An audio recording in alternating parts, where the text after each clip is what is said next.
రఫాలో లేకపోతే కనుక పాలస్తీనాలోని ఖాన్ ఈ ప్రాంతంలో ప్రజల ప్రాణాలు పోతాయి అని కూడా అమెరికాలోని బైడెన్ ప్రభుత్వానికి ముందే తెలుసు.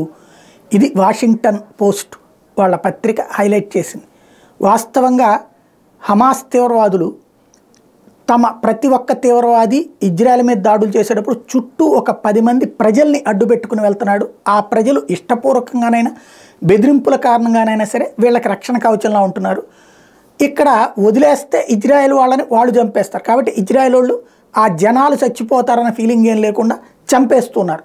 అలా చంపేయడం అన్నటువంటి విషయం ఎందుకు చేస్తున్నారు, ఇలాగా సాధారణ పౌరులు కూడా చనిపోతున్నారంటే కారణం ఇది అని ఇజ్రాయెల్ ఆల్రెడీ అమెరికాకి చెప్పింది. అందుకే అమెరికా పైన విమర్శలు చేస్తూ ఉంటుంది. అలా కుదరకుండా, అలా సాధారణ ప్రజలకి దొరకకుండా ఏదైనా చేయండి అని చెప్తా ఉంటుంది, కానీ ఆయుధాలు ఇస్తానే ఉంది. దానికి తెలుసు అక్కడ ఏం జరుగుతుంది అన్నటువంటి ఈ విషయాన్ని వాషింగ్టన్ పోస్ట్ తాజాగా హైలైట్ చేసింది.